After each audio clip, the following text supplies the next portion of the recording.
All right, today we're going to break down the architecture that quietly powers so many of the apps you use every single day. We're talking about event-driven microservices. Let's get into it. So let me ask you this. Is your application built like a house of cards? For a long time, a lot of software kind of was.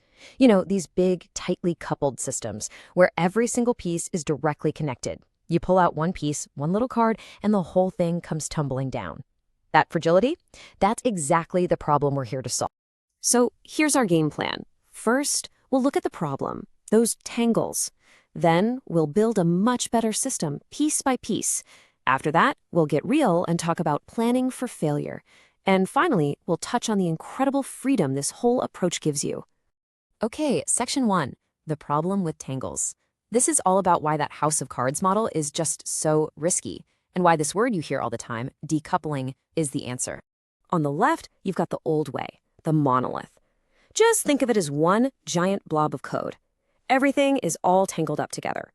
And that means a bug in something simple like the user profile page could literally crash the payment system. That's not good. Now, on the right, that's the new way, microservices. Here, the app is a collection of small, independent services. They talk to each other, but they aren't tangled. This makes the whole thing way more resilient and so much more flexible. All right, let's move on to section 2. Enough about the problem, let's build the solution. We're going to look at the core architecture of how this whole event-driven thing actually works. It all kicks off with a producer. Now, a producer has a really simple job. It just announces that something happened. It creates a little message, what we call an event, and just sends it out. It could be anything, right? An order was placed. A user just signed up. Someone uploaded a new photo. The producer's only job is to report the facts. So where does that message go? Well, it goes to the messaging service. And this is the real heart of the whole system. The best way to think about it is like a central post office, or maybe a community bulletin board. It grabs the event from the producer and just holds on to it. And the crucial part is, the producer has no idea who's going to pick up that message later. It doesn't know, and it doesn't care. That separation is decoupling, and it's the magic trick that makes all this work.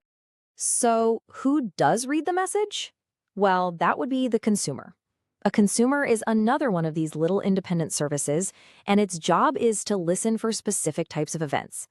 When it sees one it cares about, like an order was placed, it grabs it from the messaging service and springs into action. Maybe it sends out a shipping notification, or maybe it tells the warehouse to update its inventory. So the whole journey is this really elegant 3-step dance. 1, the producer shouts, "Hey, this happened." 2, the messaging service holds that message, acting as the middleman so the sender and receiver never have to meet. And 3, a consumer that's interested picks up the message and does something with it. That's it. That's the core loop. Of course, we all know the real world is messy. Things break. So for section 3, we have to plan for failure. What happens when this nice, clean system runs into a problem? And this is the question that keeps engineers up at night, right? What if a message just can't be delivered? What if the consumer service is down for maintenance? Or worse, there's a bug that makes it crash every time it touches a certain message. The whole system could get clogged up. This is where a really clever idea called a dead letter queue, or DLQ, comes in and saves the day. Just think of it as a return to sender pile for your software. If a message keeps failing over and over, the system doesn't just try forever and grind to a halt. Nope. It smartly moves that problem message over to this special queue.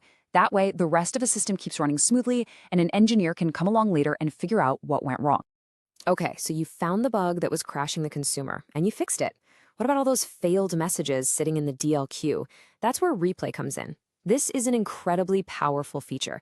It's like having a time machine for your data. You can tell the messaging service to go back and reprocess all those events from the past. So you fix the bug, hit replay, and all the failed messages flow through the now corrected system. No data's ever lost. It's amazing. And this all leads us to our final section, and maybe the biggest payoff of all, the freedom to choose. Because all these cool technical ideas aren't just about building a system that doesn't break. They're about building a system that sets you free. And here is the punchline. The power of this entire pattern we've been talking about is that it's cloud agnostic. That's a fancy way of saying it works anywhere. These ideas are universal, whether you're building on Amazon Web Services, Google Cloud, or Microsoft Azure. The concepts are exactly the same. I mean, this table just says it all. Look at the roles on the left: messaging service, consumer, DLQ. Now look across the columns. AWS calls its messaging service SQS. Google Cloud calls it PubSub. Azure calls it Service Bus. The names are different, but the job, the architectural role, is exactly the same. This is huge. It means if you learn this pattern once, you can build great software anywhere. So what's the big takeaway here? It's this. This architecture gives you resilience, sure, but the real prize is flexibility. You're building a system based on core principles, not getting trapped inside one company's product ecosystem, their silo. And that flexibility is a massive advantage. You can pick and choose the best tools for the job from any provider. You're not locked in, you're in control. And that really just leaves us with one final thought.